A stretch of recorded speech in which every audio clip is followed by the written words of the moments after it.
Austin, you've been here in Anderson now, what, 6 or 7 years? It'll be 6 years next week. Right.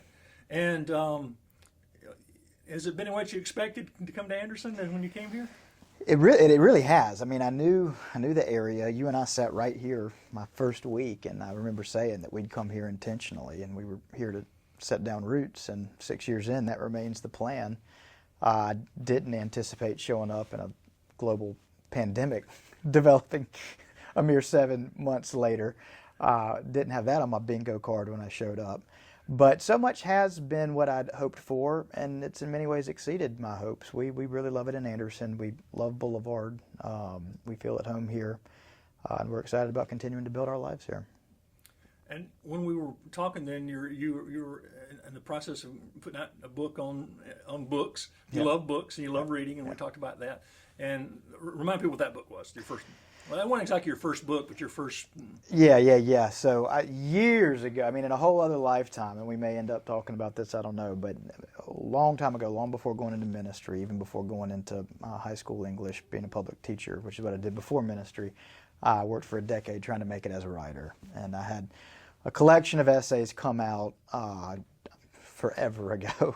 But then I'd stopped trying to work in publishing, and still consider myself stopped in most respects. But was fortunate enough that was able to do a book called The Pastor's Bookshelf, which is a book on why a wide diet of reading is particularly meaningful and helpful for those in vocational ministry. And because it's about the meritorious effects of reading, it wound up finding a much broader readership than just ministers. I had a lot of good feedback on that. I saw a lot of reviews and people, and I think particularly pastors who are thoughtful were appreciative that somebody reminded them that there are thoughtful pastors out there who are reading broadly. Well, I loved getting to do it, and I'm grateful for the way that it continues to kind of make its way in the world. Many vocations are greatly benefited by just wide reading that can't be immediately tied to here's what the benefit is, but it just continues to broaden and enhance one's vocation. But ministry is really singular in that regard. If a minister is to read widely, it tends to show up in his or her ministry in all sorts of unanticipated ways. And that was what that book was about. And how did that lead to your new book? Well, so indirectly, because the book had done pretty well, I had a good relationship then with my publisher, and we were talking about the possibility of a second book, and I won't go into all the details, but unlike The Pastor's Bookshelf, where there was a whole lot of forethought and a pretty well-developed outline and proposal, it grew out of my doctoral work, that book did. So I really had an idea of what that book was going to be from its very kind of inception. With this book, I had a very, very hazy idea. And so in talking to the publisher, though, we talked about this idea. And rather than having to have a really fleshed out proposal, because I already had this relationship in place on account of The Pastor's Bookshelf, they were willing to do another book with me where I didn't have to have it quite as fleshed out yet. And so really what the idea at that point was, there are a few different pieces here that ultimately had not yet been put together and weren't fully formed in my mind, but I did have at that moment. One of them is that having started trying to make it as a writer as early as the turn of the century, so I was trying to write professionally, as early as 2000, 2001. Was fortunate enough to have a literary agent in 2003. Was really refining my craft for quite some time, never having actually arrived where I wanted to arrive, but all the while working diligently. And one of the things that then happened was that I'd gotten to where I was writing a lot of personal essays. So fast forward to when my writing career did not go where I'd hoped that it was going to go, and I found myself being called to the ministry and going to divinity school. Once I began to actually write sermons, I realized that my sermons were far more formed by my experience learning to write essays than they even were from my preaching classes. So I noticed once I became a weekly preacher and it's a question all preachers get asked, where'd you learn to preach? And my answer was always, well, I've had some really remarkable, homiletics professors and other pastors who've been mentors, but I really began to learn to preach the way that if you come listen to a sermon at Boulevard, or if you look at one of my manuscripts, they look a whole lot like the way that I learned to write personal essays. And so that was always my answer. That's really where I cut my teeth and learned how to put together a sermon the way that I happen to put together a sermon. So that always seemed to be a fairly colorful answer for folks. It's not what they were looking for. And so that was one thing that I'd noted. And then the other was then connecting that to when I was coming up as a young aspiring writer. There were lots of books I read on the craft, but there were two in particular that were the most formative for me. One of those was Anne Lamott's book, Bird by Bird. The other was Stephen King's book, On Writing. And both of those are incredibly helpful how-tos on the craft. But the thing that makes them so good is that they are really memoirs that are masquerading as how-tos. Or if not masquerading, they're doing both at the same time, but the memoir is what's carrying you forward because you're so engaged. And while I had been in divinity school, I remember thinking the field of preaching would really benefit from a version of Bird by Bird or On Writing that is specifically for the craft of sermon writing. Now, I didn't think I was going to write it at the time. It was just a thought that I'd had. And the Bird by Bird was based on her dad helping her brother, and he was freaking out, and he had to do this essay or this assignment. He goes, just take one bird at a time. Yes, bird by bird. So here's the little things to do to get yourself ultimately to a final draft. And so that book was incredibly helpful for me. And so once I was talking to my publisher, Erdman's, about this book, it was really those two thoughts that first got married. Was I'm often asked about my preaching, and I tell them it's because that I learned it through learning to write essays. I had this idea that I thought the field could use, a book that is on how to craft sermons that is like Bird by Bird or On Writing.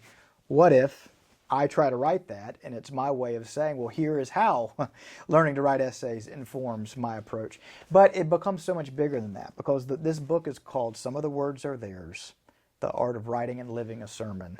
So, like the Bird by Bird, it is every bit as much memoir as it is on craft.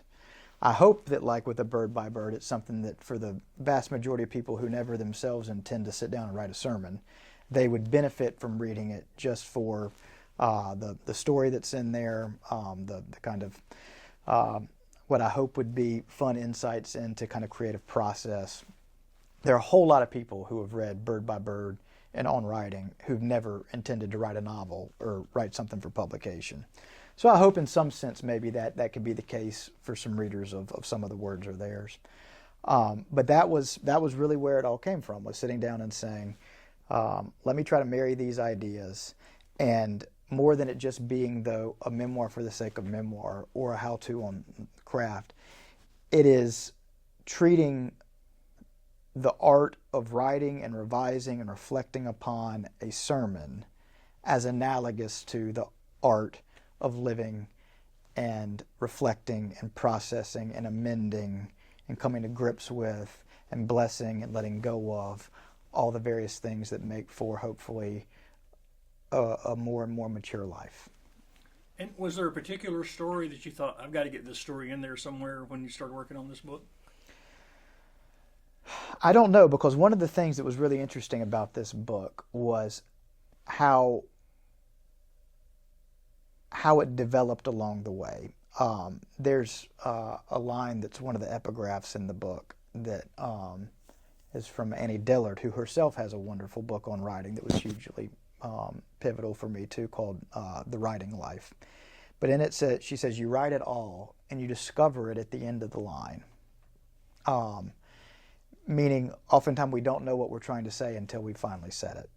And my experience with this book, interestingly, was not only that, but we often, even once we've said it, don't know until long after what it was in there that we were ultimately saying. Like what was the real thing The title of the book, Some of the Words Are Theirs, that comes from the last paragraph of Norman Maclean's acclaimed A River Runs Through It, where if anybody's ever seen that exquisite movie written or directed by Robert Redford, starring then up-and-comer named Brad Pitt, who went on to have a somewhat decent career. One of my very favorite, but it is my favorite movie, and it's also it's one of my favorite books. It's an acclaimed novella by Norman Maclean.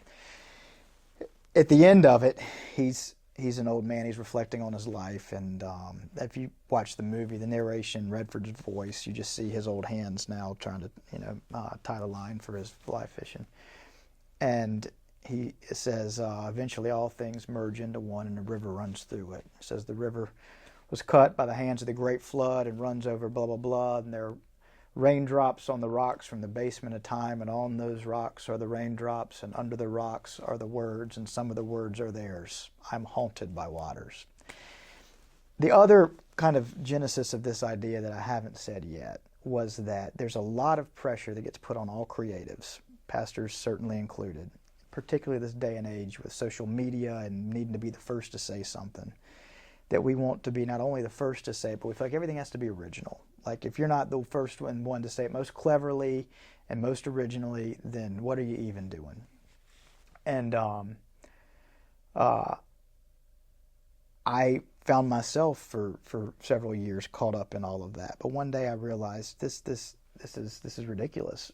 There's nothing we ever say that's truly original, particularly if we really do believe the heart of the story that we as preachers are proclaiming, and that we are indelibly marked by so many others that have gone before us, by those who've loved us, those who've raised us, those who've taught us, those who've hurt us, those who we've read, those who we've read what they read. What just our words are always influenced by someone else's.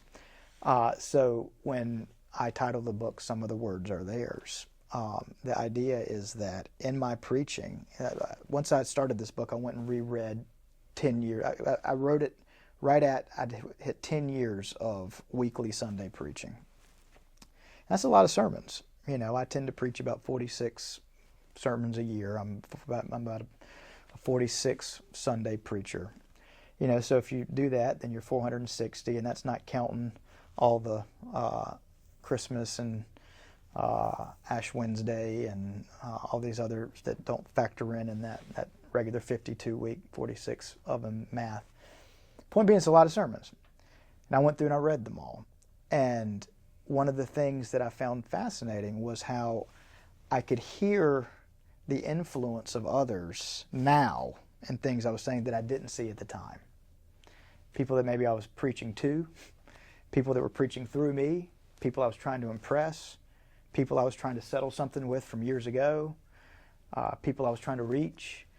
And a lot of times I was aware of what I was doing, but more often than not, I didn't know the degree to which. And that's just the way life is. We don't know how much of what we're carrying, both for good and ill, is because of ways that we've been influenced and formed. And part of what I think is healthy and mature and spiritually becoming of us is that we're able to reflect on and look back on all of that and bless and be grateful for the things that have been beneficial that we want to carry forward, and then also look at the things and with lots of charity, hopefully, and love and grace, say, well, here's some areas that need to be edited slightly, and as I move forward. And that's the process with sermon writing, that we write the draft, and you got to take time, you got to look back, and you got to realize, all right, well, I thought I knew what I was doing here, but now I'm going to have to rearrange, and but I want to still bless everything that I began with, and so Some of the Words Are Theirs is an acknowledgement of that as creatives in general, but for my case as preachers in particular, that we're never going to be wholly original.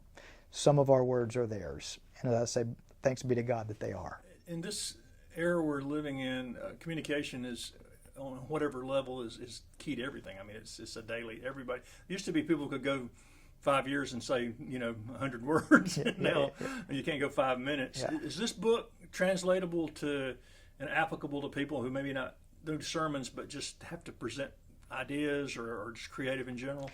I'd like to think so. I mean, I wrote it, obviously the immediate target audience is for pastors, but it's really for anyone who is having to put their thoughts together and is trying to create something. It's a way that I think helps someone structure how they might want to go about doing that, whether it's a presentation, whether it's something one wants to write just for his or her own posterity. There's a lot of folks that maybe as they are entering their final seasons want to leave behind for family their own kind of autobiography. There's just a million different reasons why somebody would benefit from reading somebody else's process. But I think that that, along with the for those who just want to read somebody's sincere best effort to tell their own story, which C.S. Lewis, famously says, we read to know we're not alone. And when folks tell their own stories in a personal and sincere way, even though they're not our stories, something about the sincerity with which they told it makes us often feel less alone. And I hope maybe this book for some might do that too. When you looked back over the decade you were talking about, did you recognize immediately the evolutionary process of your thinking, how it's changed over the... Yeah, well, I could say, I call it in the book that when I look back, it's almost like I had what I call homiletical schizophrenia, because it's not like it was this linear. I would jump back and forth between things I was trying to work out, but it's really neat to look back and see that wrestling and see what some of the things maybe I was trying to work out and work through in terms of my own life, in terms of my theology, in terms of how to be a pastor. The great Frederick Buechner, who I'm sure you love, Greg, a famed preacher, minister who was a literary great. We lost him a few years back. You and I were talking offline about how we lose track of years. It's probably been about 8 years ago now that I say that, but that's neither here nor there. He's a wonderful, wonderful writer. He's somebody who has influenced me a whole lot. But in one of his books, he writes that all preaching, like all fiction, is at bottom autobiography. And I think there's something to that because we preach out of our own kind of experience, and we're certainly not, by no means is Buechner saying, and I'm definitely not saying that we get up and we just reveal, here's who we are, here's who I am. This is just, but it comes through the vessel. It's part of the human aspect of God working through human beings. So in going back and looking at it and reading it, I'm able to see ways that I was working things out in the time. It was almost like going back and reading an autobiography, but in a veiled form. In this process of putting this book together, you mentioned it when we started. Has it in any way changed the way you're approaching how you do your sermons now? As often happens, I think, with writing, a lot of times we better understand what we're doing after we've written it. It's almost like when I said that there's the Annie Dillard line that says you write it all and you discover it at the end of the line. The answer, the way that I would say yes to your question is that now I have a better sense of what I do, because until doing this, I'd never sat down to really try to explain to myself the process by which I do it. I just had a process. And if you'd asked me any aspect of the process, I could have told it to you, but I couldn't have told you about why it was important. I couldn't have probably explained the facets of what I was doing. Now I have. So now it's given me kind of further clarity on the way that I go about doing it. Have you talked to your friends and colleagues about this as you were doing all this? I was really, really guarded about the book at first because it's very personal in a lot of ways. Folks who read this will see it.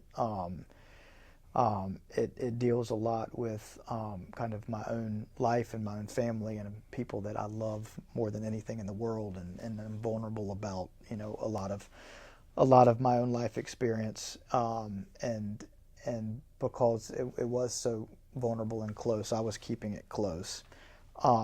But then once it was done and once I'd worked through it some with some revisions, I shared it, of course, with Erdman's, my publisher, and then shared with some other pastor friends to get, kind of their read of, well, am I saying anything? As a writer and as a preacher, sometimes you hope you're saying something, but you don't know. And the feedback was very positive, and it affirmed what I thought was happening there. And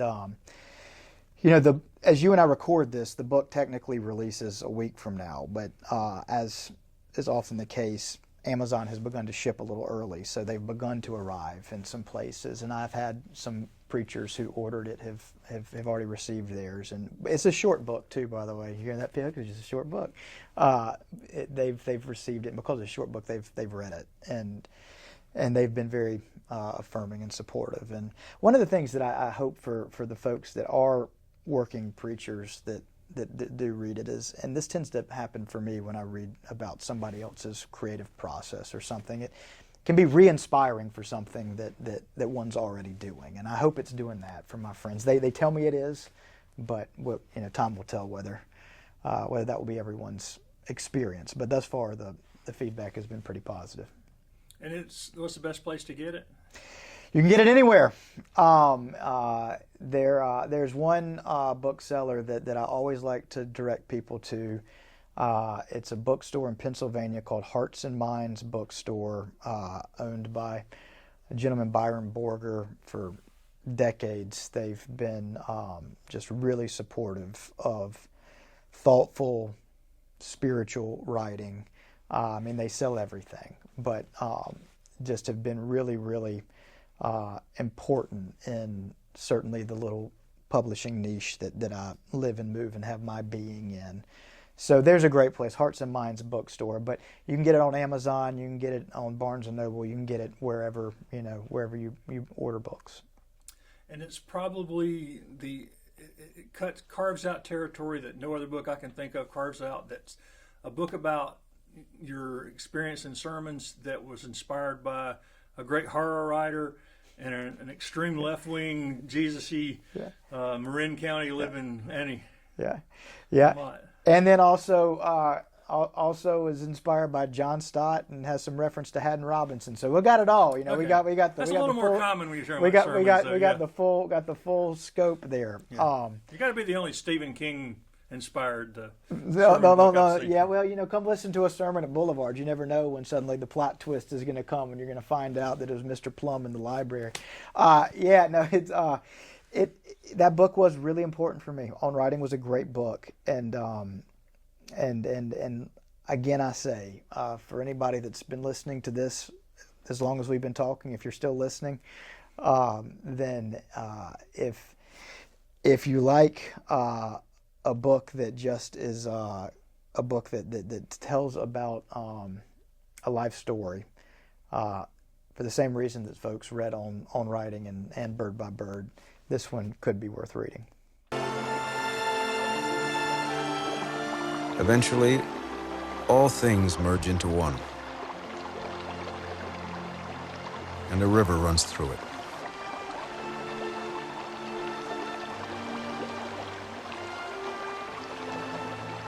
The river was cut by the world's great flood and runs over rocks from the basement of time.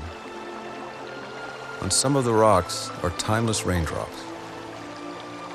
Under the rocks are the words, and some of the words are theirs.